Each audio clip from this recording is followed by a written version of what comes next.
Hawking. Police want you to be on the lookout for a missing 5-year-old girl. Plus, another person injured at the Astroworld Music Festival has died. Nobody should ever die from going to a concert. And in sports, high school football teams try to punch their ticket to the regional championship. Newswatch starts right now.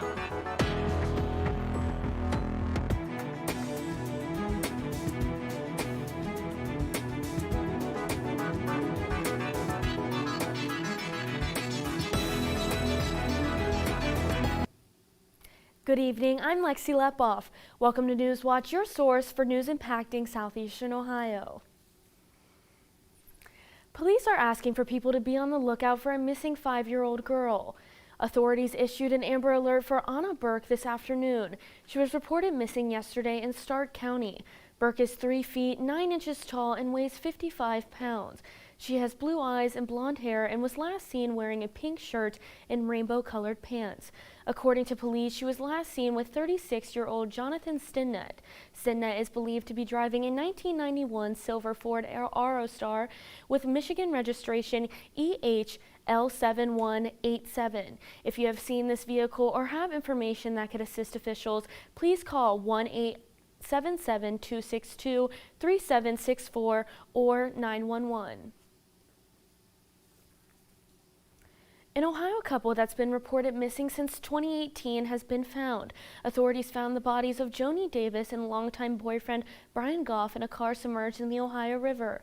Jefferson County Sheriff Fred Abdallah says volunteer drivers who are working in the area on a different case located a vehicle with Goff's license plate on Wednesday night. The vehicle was pulled from the water on Thursday with the remains of the couple inside. Autopsies will be completed to confirm identities and cause of death. An Ohio man was sleeping early Friday morning when a car crashed through his home. John Gall says Cleveland Heights police were chasing the driver before the accident, and now his kitchen is destroyed. Gall says his property has been damaged before and accidents are common at the intersection. He even asked the city to install more guardrails. He says they rejected the request because it didn't go with the neighborhood aesthetic. Police are investigating the crash. No word if the driver is hurt or if they will face charges.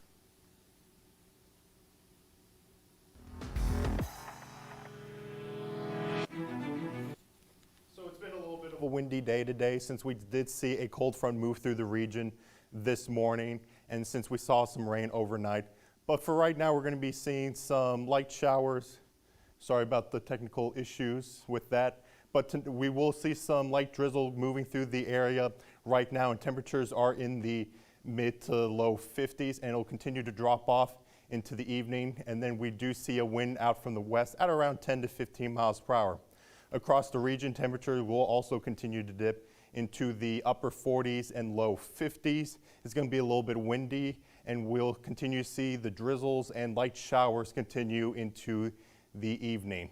Now, coming up in my full weather forecast later on, we're going to be seeing some more cold weather move into the region this weekend, and then we're going to be possibly seeing some light snow showers possible, but no accumulation.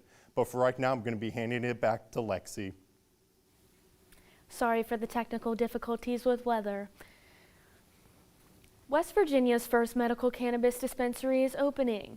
This comes more than 4 years after state lawmakers allowed a regulatory system for products to be established. True Leaf Cannabis debuts a retail location today in Morgantown. A second shop plans to open Monday in Weston. The law allows for medical cannabis in pills, oils, topical gels, liquids, dermal patches, and vapor.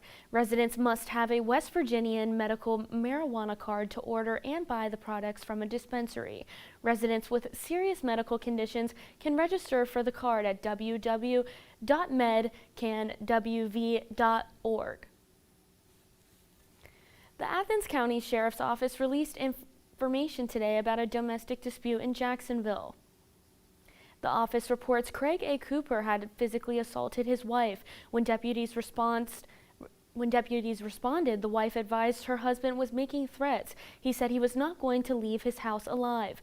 Cooper refused to exit his home after numerous requests by patrol units. Crisis negotiators were called onto the scene following threats made by Cooper. The Athens County Special Response Team deployed lethal gas into the home in order to force Cooper out of his home. Cooper was then located and arrested without incident.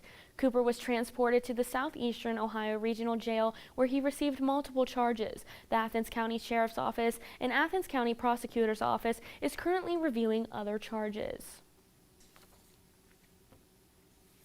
Ohio teachers could soon be allowed to carry guns while on the job. The Ohio House will vote on a bill that would allow teachers and staff to carry guns in school, granted they take the 8 hours of firearm training required for a concealed carry permit. The Republican-backed bill also requires teachers to 18 hours of additional training alongside 2 hours of firearm training. State House correspondent Karen Kasler reports the bill was approved yesterday by the House committee on a party line vote.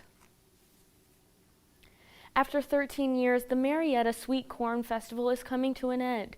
The festival has been canceled the last 2 years because of the pandemic, but Festival Committee Vice Chairman Mark Dobrik says it was becoming difficult to find volunteers even before that.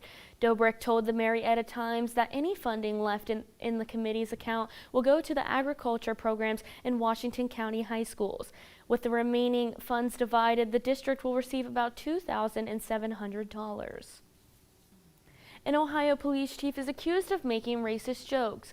The death toll from the Astroworld Music Festival tragedy goes up by 9. These stories and more when Newswatch returns.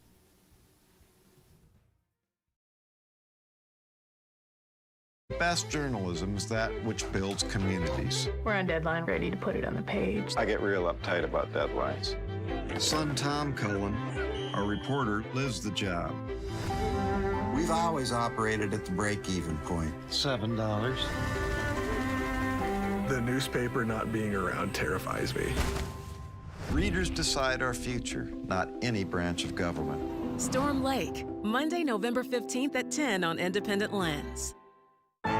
Next time on Antiques Roadshow, take a walk down memory lane as we visit some of our favorite appraisals from the past 25 years. It is the greatest archive I have ever had at the Roadshow. Really? Holy smokes. This is the type of thing that makes them weak in the knees. I don't think there's a better one in the world. Don't miss our special episode, Antiques Roadshow Best of 25.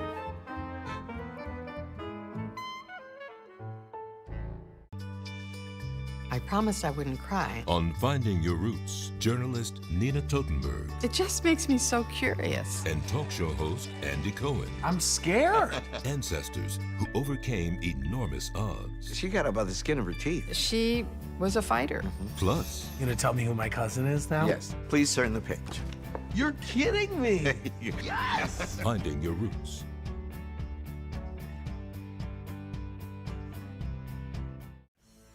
The third round of the playoffs are here, and we're down to 16 teams per division, and get ready for the start of playing at neutral sites.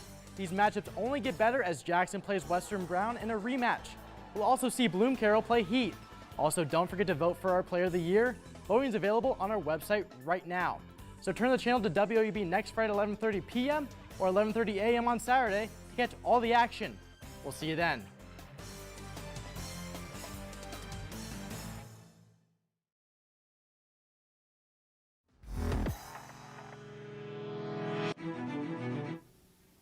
A former Ohio police chief is accused of making racist references to a black officer, and it was caught on video. The officer has filed a discrimination charge on the way toward a lawsuit. Nadine Abasado spoke with the officer and his attorney.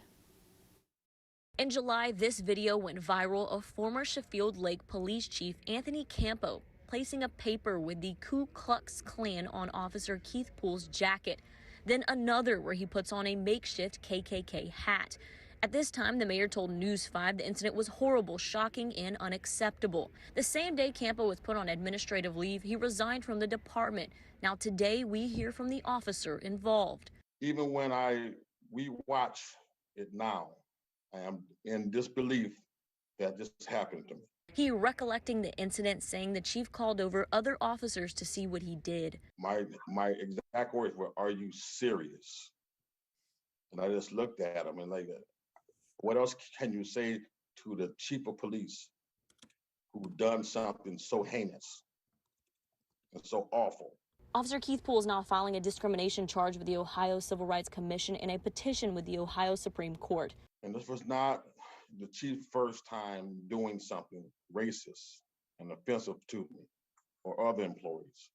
It was just the first time he got caught on video. The petition asked for Campo's record of racial harassment complaints, alleging the chief repeatedly engaged in racial misconduct. Our investigation has revealed that Chief Campo referred to Officer Poole as the N-word and said he did not want an N-word working in his department. Officer Poole requested those documents himself, but the city did not provide Campo's misconduct record. The city failure to turn over the public records documenting his misconduct makes me feel like they want to protect the ex-chief Campo.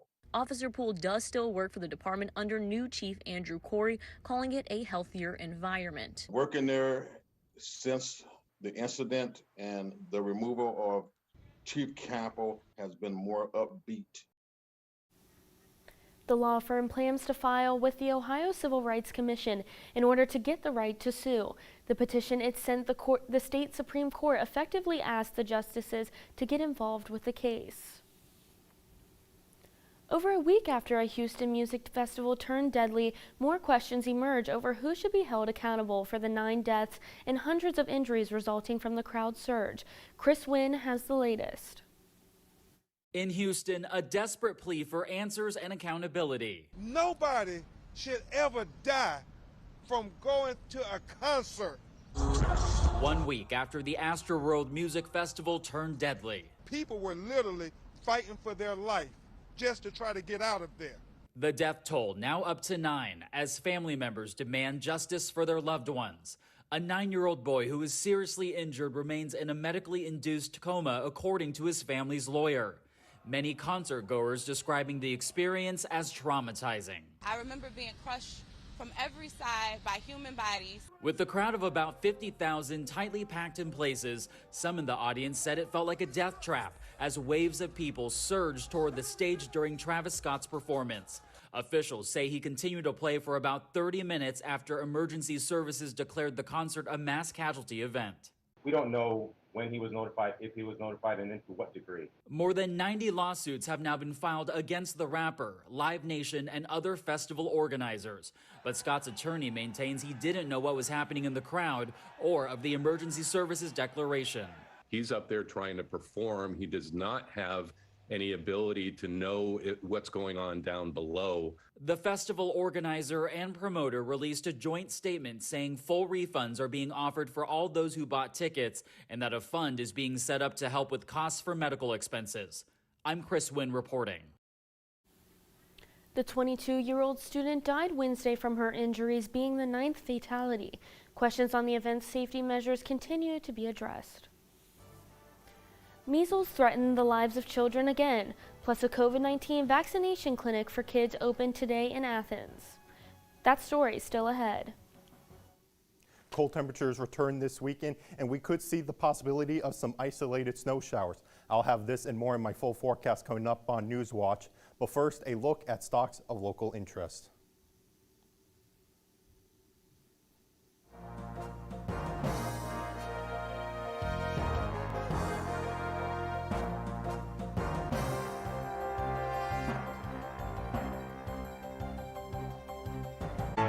Next time on Antiques Roadshow, take a walk down memory lane as we visit some of our favorite appraisals from the past 25 years. It is the greatest archive I have ever had at the Roadshow. Really. Holy smokes.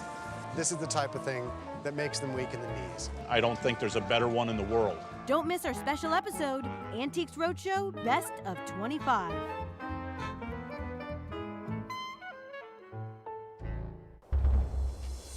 Art is important because it shows who we were, where we came from, through my art, I'm creating a more powerful woman within myself. Inspiration is everywhere. It's important that we learn our culture, our practices. We are tied to the land. That's our blood. That's where we come from.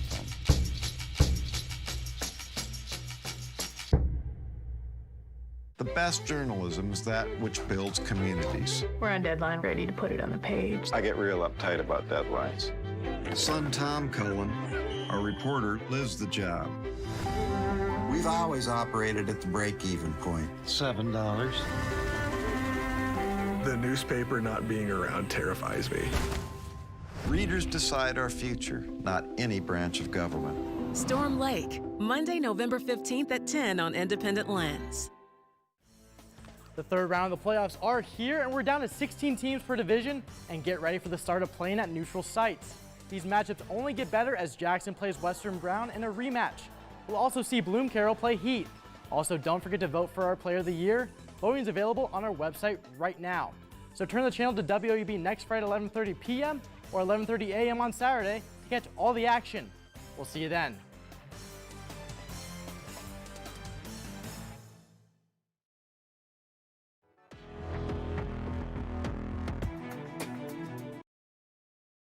Watch, I'm Henry Groff with your full weather, and today was a bit of a windy day as we did have the cold front that came through last night has now moved out of the area, but behind that we do see more precipitation moving in, but it's not going to be heavy, mostly just drizzle and some light shower.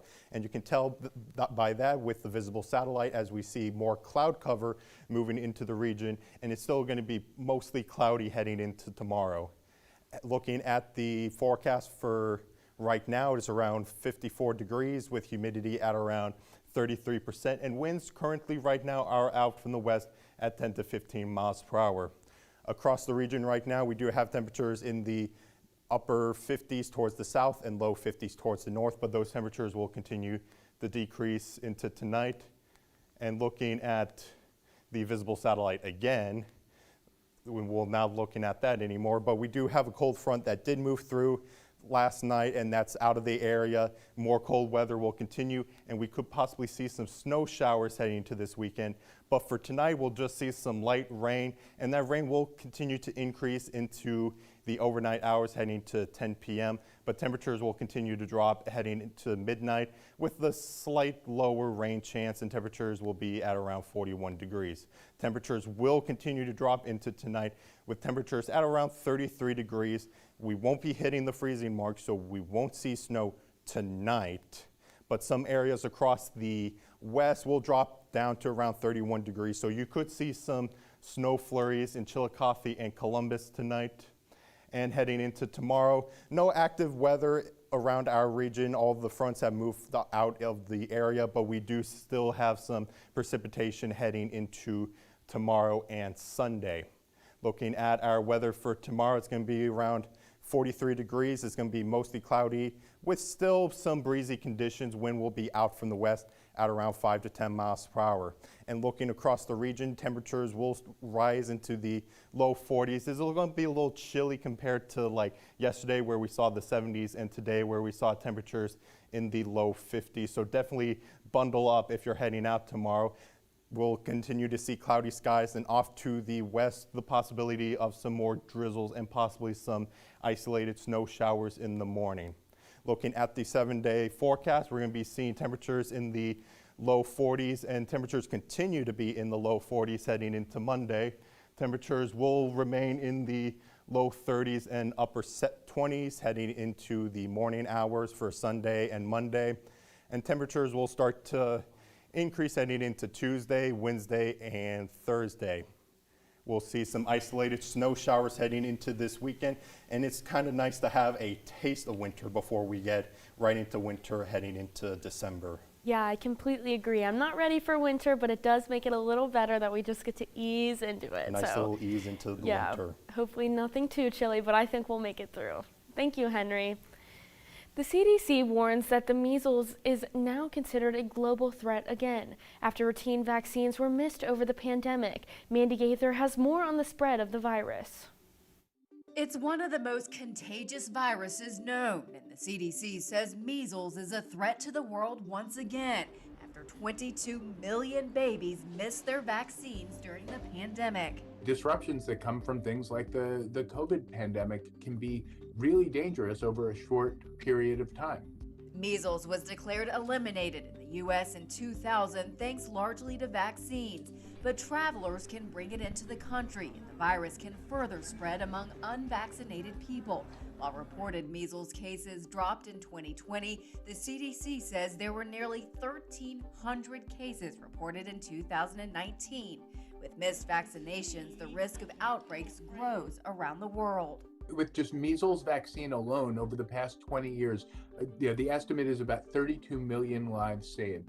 But none of that is a guarantee, and all of that requires constant vigilance and constant ability to deliver vaccine to people who need it. In the U.S., children get 2 doses of the measles vaccine, one at about a year of age, the second shot between the ages of 4 and 6. Symptoms appear 1 to 2 weeks after contact with the virus and include high fever, cough, runny nose, and watery eyes. A rash appears 3 to 5 days after the first symptoms. U.S. health officials say measles vaccines are key to keeping everyone safe. For Health Minute, I'm Mandy Gaither. The CDC says measles kills more than 60,000 people around the world a year, mostly young children. Kids in the Athens area were able to get their COVID-19 vaccines today. Athens City County Health Department hosted a vaccination clinic from 1 p.m. to 6 p.m. for children ages 5 and up. The clinic took place at Heritage Hall at the Ohio University campus. The clinic comes in response to FDA approval of the Pfizer vaccine for children. Health Department Commissioner James Gaskell says it's important that young kids get vaccinated so they don't pass it on to others. Finally, we're down to the 5 to 11-year-olds, and we're really excited about that. A high percentage of young children have been infected, and we've had a few deaths. As a matter of fact, we've had 395,000 kids in the state of Ohio infected with this Delta variant, and we've had 15 deaths. So we're concerned. To schedule a COVID shot, go to gettheshot.coronavirus.org. Please stand as we play the song from your branch so we may thank you and applaud you for your I'm service. here in Columbus for the Division III Region 11 regional semifinal battle between the top seed Granville and 4th seed London. More on this and everything else when Newswatch returns. But now here's a look at what's coming up tonight on your public television station.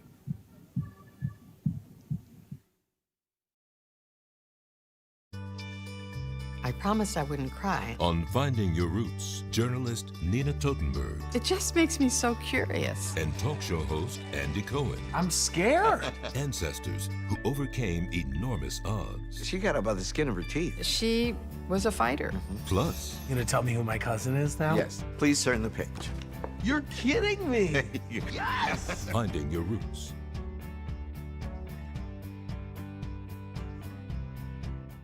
On Secrets of the Dead, 1613, 2 starkly different men sail halfway around the world from Japan. Why would a Franciscan monk accompany a samurai? If you step foot in Japan as a missionary, you're facing almost certain death. But to establish a trade relationship between Spain and Japan, they'd first need the blessing of the Pope. A samurai in the Vatican on Secrets of the Dead.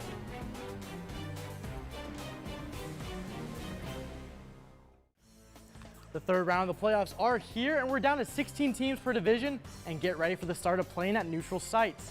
These matchups only get better as Jackson plays Western Brown in a rematch. We'll also see Bloom Carroll play Heat. Also, don't forget to vote for our Player of the Year. Voting is available on our website right now. So turn the channel to WOUB next Friday at 11:30 p.m. or 11:30 a.m. on Saturday to catch all the action. We'll see you then.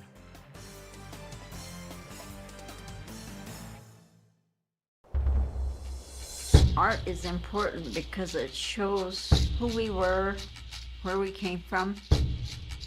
Through my art, I'm creating a more powerful woman within myself. Inspiration is everywhere. It's important that we learn our culture, our practices. We are tied to the land. That's our blood. That's where we come from.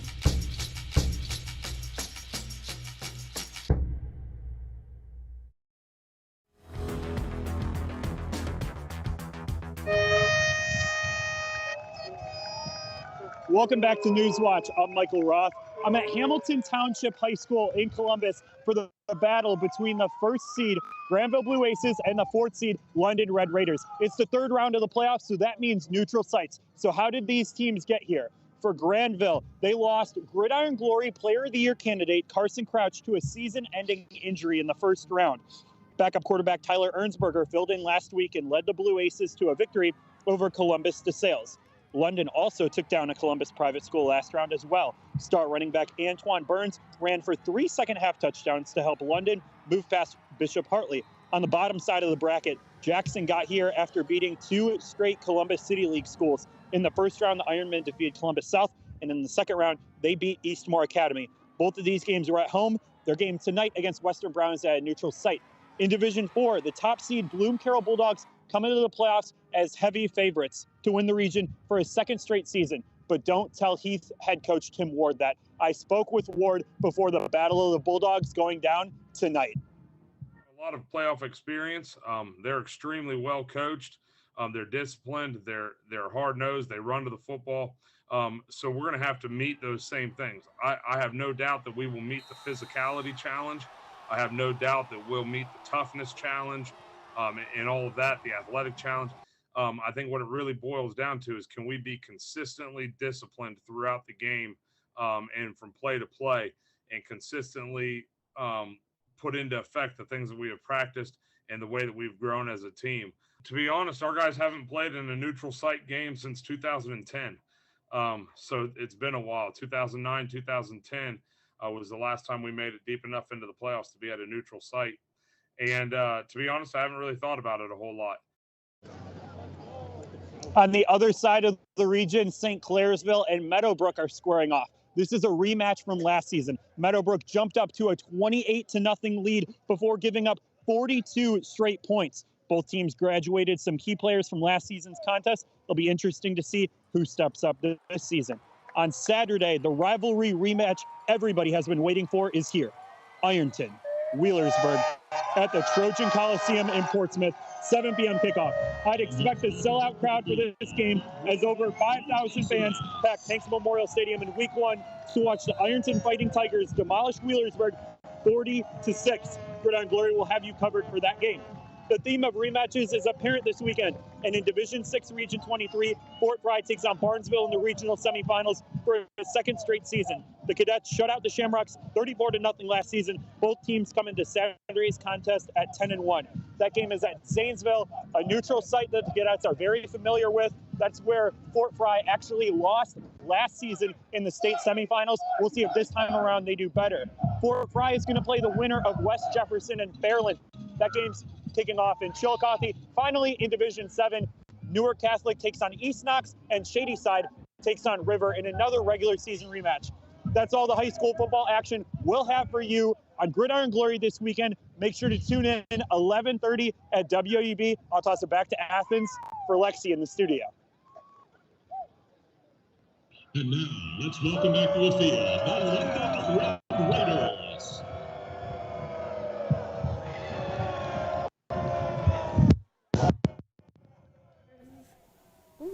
Sorry for the technical difficulties. The iconic Rockefeller Center Christmas tree is officially on its way to New York City. For the first time ever, the tree is coming from the state of Maryland. Take a look at this. The 79-foot, 12-ton Norway spruce was donated by a family in Elkton.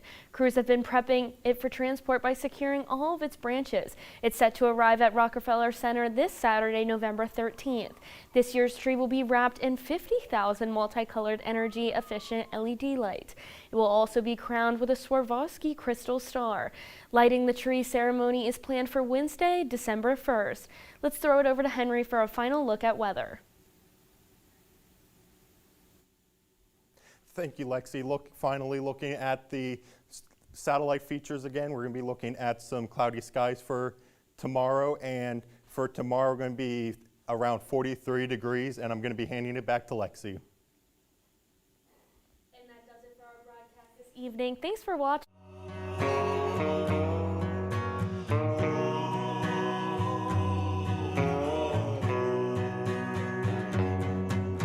Support comes from Dean Heating and Cooling. Stay warm this winter with energy-efficient Temp Star heating. Dean Heating and Cooling provides HVAC services and installation in the Athens area, featuring Tempstar quality you can feel. Support comes from Snyder, Fuller, and Stroh in Athens, providing